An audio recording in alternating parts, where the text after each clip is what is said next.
Bus యాత్ర road షోల ద్వారా లోక్సభ ఎన్నికల ప్రచారాన్ని భారత అధినేత నేటి నుంచి ఉధృతం చేయనున్నారు. ఇవాళ మిర్యాలగూడలో ప్రారంభం కానున్న గులాబీ దళపతి యాత్ర వచ్చే నెల 10వ తేదీన సిద్దిపేటలో ముగియనుంది. 12 లోక్సభ నియోజకవర్గాల్లో పర్యటించి ఉదయం పూట రైతు సమస్యల మీద క్షేత్రస్థాయిలో పర్యటించి కర్షకుల కష్టనష్టాలు తెలుసుకున్న కేసీఆర్ సాయంత్రం లోక్సభ నియోజకవర్గ పరిధిలో ముఖ్యమైన ప్రాంతాల్లో రోడ్ షోలలో ప్రసంగించనున్నారు. అధినేత యాత్రను విజయవంతం చేసేందుకు భారత విస్తృత ఏర్పాట్లు చేసింది.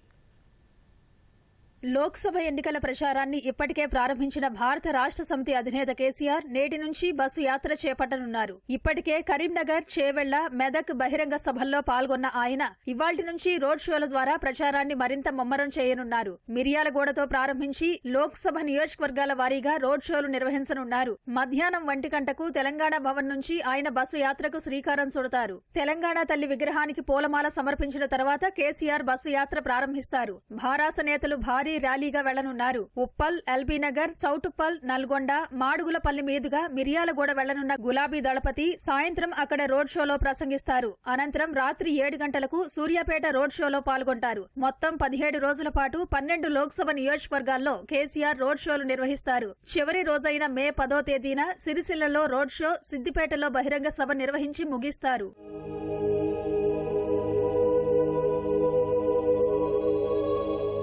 హైదరాబాద్, సికింద్రాబాద్, చేవెళ్ల, మల్కాజ్గిరి, ఆదిలాబాద్ మినహా మిగిలిన నియోజకవర్గాల్లో రోడ్ షోలు జరగనున్నాయి. రోడ్ షోలలో భాగంగా ఉదయం సాగుదారుల సమస్యల మీద క్షేత్రస్థాయిలో పర్యటించి ఎండిన పంట పొలాలు, ధాన్యం కల్లాలను సందర్శిస్తూ రైతులను పరామర్శిస్తూ వారి కష్ట నష్టాలను తెలుసుకోనున్నారు. సాయంత్రం పూట లోక్సభ నియోజకవర్గ పరిధిలో కేసీఆర్ రోడ్ షోలు జరగనున్నాయి. 17 రోజుల పాటు జరగనున్న బస్సు యాత్ర అది వేసవి కావడంతో అవసరమైన జాగ్రత్తలు తీసుకుంటున్నారు. ఆయన ప్రయాణించే బస్సును అందుకు అనుగుణంగా తీర్చిదిద్దారు.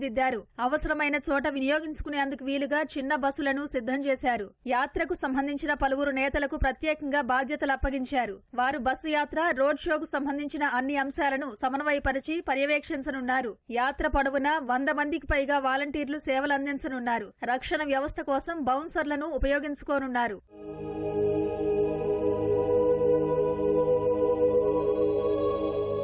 మిర్యాలగూడ, సూర్యాపేటలో కేసీఆర్ సాయంత్రం నిర్వహించే రోడ్ షో కోసం పార్టీ శ్రేణులు విస్తృత ఏర్పాట్లు చేశారు. ఎన్నికల ప్రచారం నల్గొండ నుంచే ప్రారంభం కావడంపై కార్యకర్తల్లో జోష్ నెలకొంది. మిర్యాలగూడలో జరిగే రోడ్ షోలో పాల్గొంటారు. హైదరాబాద్లోని తెలంగాణ భవన్ నుండి బయలుదేరి 4:30 గంటలకు మిర్యాలగూడెం చేరుకుంటారు. వయా తిప్పర్తి, నకరికల్ బైపాస్ మీదుగా సూర్యాపేటకు చేరుకుంటారు. అక్కడ కూడా రోడ్ షో ఉంటుంది. ఆ రోడ్ షోలో పాల్గొని సూర్యాపేటలోనే బస చేస్తారు. తెలంగాణ చేతుల్లోని ప్రాజెక్టులన్నింటినీ కూడా ఈ ప్రభుత్వం తెలివి తక్కువతనంతో, నిర్లక్ష్యంతో కేఆర్ఎంబీకి అప్పచెప్పే ప్రయత్నం చేసింది. రైతులు అప్పటికే మనకున్న సోర్సెస్తోని లక్షలాది ఎకరాల్లో నాటుపెట్టుకున్నారు. ఒక్క తడి నీళ్ళు ఇస్తే రైతులు దాదాపు 3 లక్షల ఎకరాల పైన పంట చేతికొచ్చే అవకాశం ఉండే. కానీ దురదృష్టవశాత్తు వీళ్ళు ఆ పని చేయలేకపోయినారు. గతంలో 508 అడుగులు ఉన్న నాడు కూడా నాగార్జున సాగర్లో మేము ఇటువంటి పరిస్థితి ఉత్పన్నమైతే ఏదో ఒక మార్గంలో నీళ్లు తీసుకొచ్చి రైతులను కాపాడినాం.